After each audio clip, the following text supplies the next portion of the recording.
when the world number one has a 6-shot lead. Is this over? It's over. I don't know any other way to put it. Robert? Yeah, no one else can chase him down. Not so fast. After building a 6-shot lead through 3 rounds, Dustin Johnson bogeyed his first 2 holes to start one of the worst rounds of his season. Could he claw his way back to steal his 3rd WGC of the calendar year? You will not believe how this one ended. Full highlights ahead. Bernhard Langer is once again atop the leaderboard in the Schwab Cup playoffs, but with a stacked field close behind him, we'll debate who has the best shot at chasing him down and learn from those who want to steal his Schwab Cup trophy. And what a week it's been on Morning Drive as we've celebrated all things junior golf. But we're not done yet. See how a major champion is influencing junior golfers from his home in Texas. Plus, we'll take a look back on the week that was. Junior golf lives here on Morning Drive. It's all ahead on Morning Drive on this Sunday, October 29th, 2017.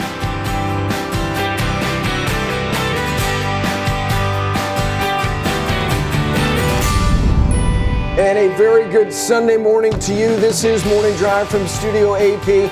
Charlie says the oddest things to me right before we start the show. I think he's trying to put me in the right frame of mind. All you're doing is make me question my career choices. I digress. Gary Williams, Charlie Reimer, winner on the PGA Tour, Robert Damron. Gentlemen, good morning. Good morning. That DJ thing yesterday, Yeah. with it being over, Yeah. it wasn't really over. It's amazing to me that DJ didn't go out and win that golf tournament. It's an Animal House line. It ain't over till we say it's over. Was it over when the Germans bombed Pearl Harbor? Exactly. No. All right. While you were sleeping, maybe. But if you're on the West Coast, it's prime time. But if you're on the East Coast, maybe you didn't see what transpired. Yes, he had a big lead. So Dustin Johnson putting for birdie here on the par 4 7th. Charlie from 10 feet. Yeah, if you're a Dustin Johnson fan, over these next couple of minutes, you probably want to go get yourself a cup of coffee. First few days, we saw everything going in. Did not happen today. 2 bogeys, no birdies on the front. Meanwhile, a couple of Europeans making a charge. Here's Justin Leonard putting for birdie on the 3rd. Justin Leonard made a few putts in his days too, but Justin Rose doing his Justin Leonard imitation by making that bomb. Meanwhile, Henrik Stenson on the tee on the 6th. Boy, does he compress the golf ball. Yeah, you hear us talk a lot about covering the golf ball, chest being right over it at impact, and just a thump. He does that as well as anyone in the game. Got to 11 under par. Brooks Koepka started the day 6 back.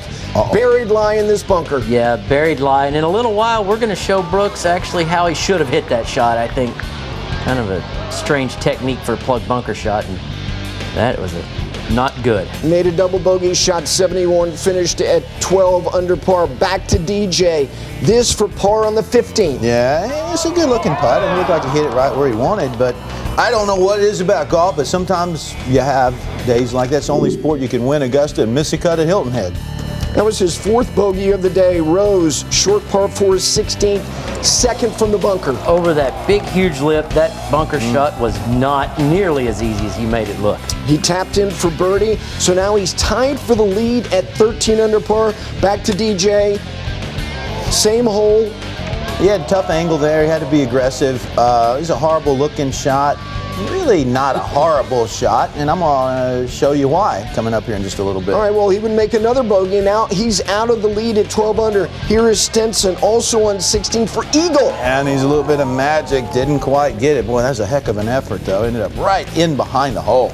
He would tap in for birdie, so he's tied with Rose now on 17. Here is Justin Rose from 187. Can't help but think this is the slightest little pull. I don't know that he was trying to play it off the left fringe, a short side himself, but you know what? All's well that ends well. He'll take it. Just right. Yeah. Yeah, he would tap in for birdie. He would retake the lead at 14 under par.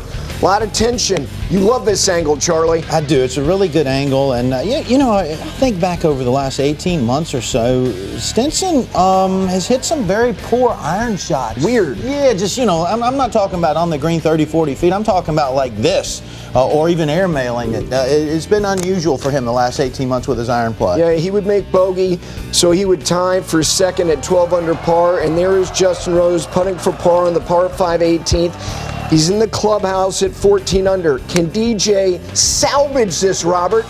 You know what? I would not be comfortable if I were Justin Rose here. This guy with a 3-wood needing an eagle. Who makes more eagles than Dustin Johnson? Now you're coming. That was the exclamation point on a round that is hard to fathom, but it happens. And there is Justin Rose winning another World Golf Championship, a very, very impressive final round of 67. As you can see, the only sub-70 round on the first page of that leaderboard, and Dustin Johnson shoots 77. It seemed like a fait accompli because when you give the number one player in the world a 6-shot lead after 54 holes, you figure he's going to close. So the largest leads lost with 18 holes to play, going all the way back to Bobby Cruikshank in 1928. He equals that. And Justin Rose, by the way, was 8 back to start the day. So do you want to start with the collapse or with the impressive round of the man who won the championship? Let's start with the sunny side a little Okay. bit. I think a lot of people, when they see this, they're going to look at that scoreboard and they're going to say, oh, Dustin Johnson, 77, 5 over par. He lost the golf tournament. And they're going to forget about the fact that Justin Rose went out and shot 5 under par. You shoot 5 under par in a big event on the PGA Tour on Sunday when you're in contention, you got a heck of a chance to win the golf tournament. So we were talking about it a little bit in our pre-show meeting. I think, and Gary made the point that Justin Rose is maybe underappreciated a little bit. And I agree with that. I mean, there's a lot of respect for Justin Rose. No question. But when you start talking about greatest players on the planet, he's not one of the first 5, 6, 7 names you get to a lot of times. And you know what? Maybe he ought to be in those first 5, 6, 7 names. And I'll tell you another place he's underappreciated. He lives in our community here in Orlando. He's a gentleman. He does a lot of great things for this community. I mean, he is one of the most delightful, dignified people in the game of golf. Robert, what do you think? I mean, he's got a gold medal. He's won Memorial. He's won 2 World Golf Championships. He won a U.S. Open at Marion. I don't think he gets enough love. You know why? He doesn't seek attention. He doesn't seek attention. He is overshadowed a little bit by the McIlroys, the Days, the DJs, the Spieths. He is putting together a borderline Hall of Fame career at this point. I mean, it's building in that direction. It's not going to take much more to push him over the top, no doubt about it. And if you watch him hit the ball, you would think he's right there with everybody, with the DJs. No one hits it as solid and as good day in, day out as Justin Rose. It's just that putter that lets him down. Gets a little faulty at times, but the fact is, wasn't a playoff for Sergio at the Masters. Last line of defense in 2015 when Spieth won the Masters. Meanwhile, for Dustin Johnson, what do you conclude about this? You know, I mean, it's hard to do a post-mortem on it. I mean, Dustin, you know, he plays Dustin Johnson golf. Most of the time it works out. We've seen him early in his career have some collapses. He didn't panic. The folks analyzing it panicked a little bit, but what did he do? He recovered. You know, the only thing I can tell you is, you know, if you watch Steph Curry shoot the basketball, he shoots it a lot. Most nights he makes everything. Every now and then he has a night where he just doesn't make much. But you know what? The next time he plays, he keeps shooting it, and then it starts going in again. You know, there are rounds of golf where you can't put your finger on what went wrong. I mean, even a great player like that, I didn't really do much bad, just a break here, and then I bogeyed a couple holes, and this putt I hit nice, and it didn't go in, whereas the first 3 days it was going in, and the next thing you know, he went from 6 up to well back. I don't think he can put his finger on a single thing that, wow, I really messed this up. It's just golf. No pattern of collapse. And by the one thing that I'll conclude, it will not affect him at all. Yep. Not He's already forgotten about along. He's already forgotten about it. What else is happening?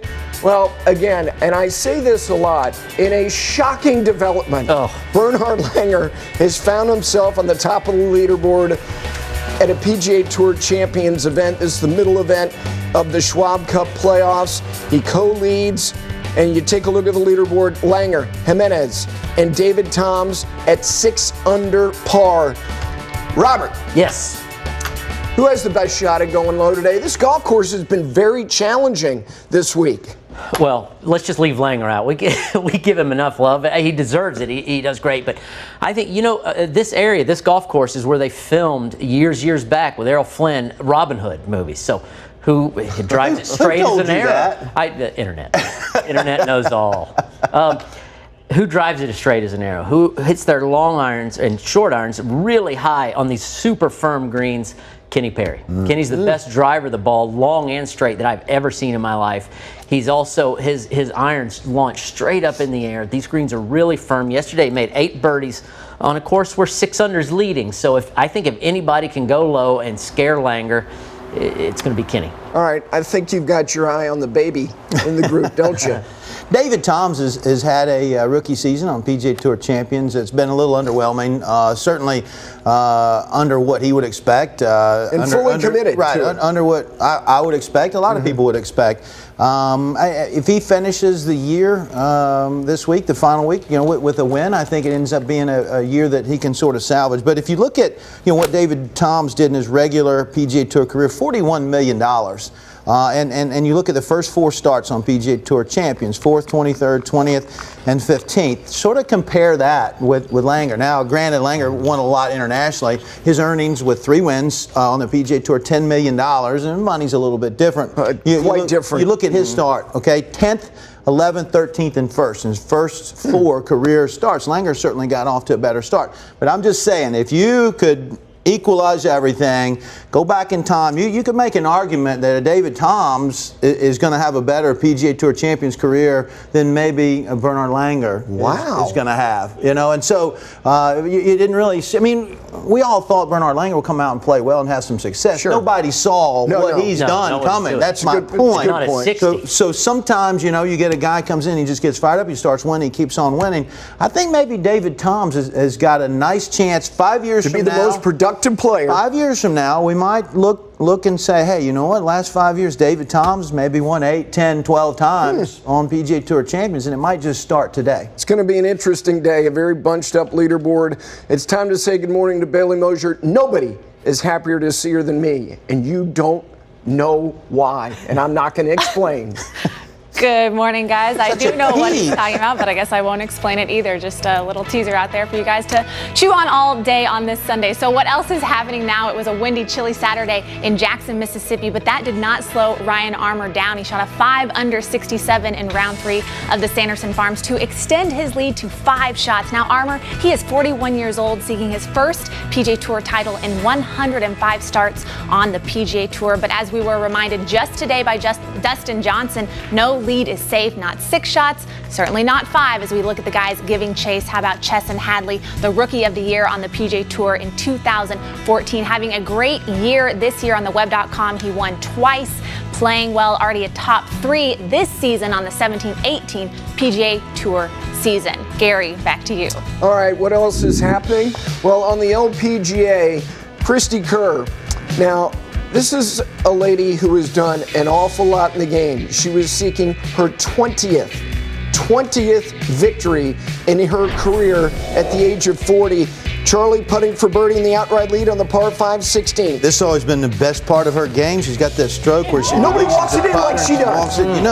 Ray Floyd walked it in. Oh yeah, and they have a lot in common, including those fierce eyes and talking to that golf ball and scaring people. Spieth will walk him in too. Here's her tee shot on the par 3 17th, Robert. Yeah, and with that lead, maybe just a little shaky. Not the best shot, not the best spot to leave it either. Tough little pitch from there. Yeah, she would make bogey, fall in a four-way tie for the lead at 14 under, heading to the 18th, but on 18, 35-foot birdie putt to take the lead. Always admired Christy Kerr's game, her personality, her fierceness, her big moments coming through.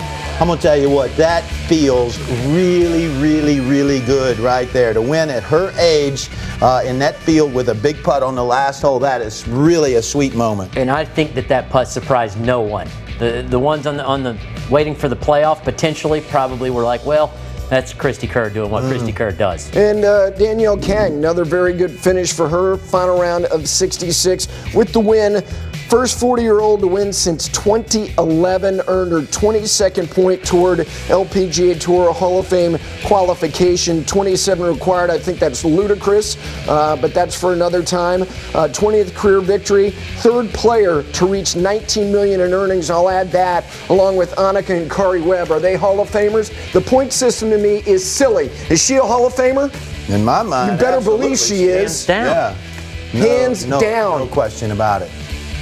Yeah, forget the points. All right, meanwhile, how about Hideki Matsuyama? Now, why are we showing shots of Hideki Matsuyama? He actually hadn't been playing that particularly well. That's a good shot. Yeah, pretty good move right there.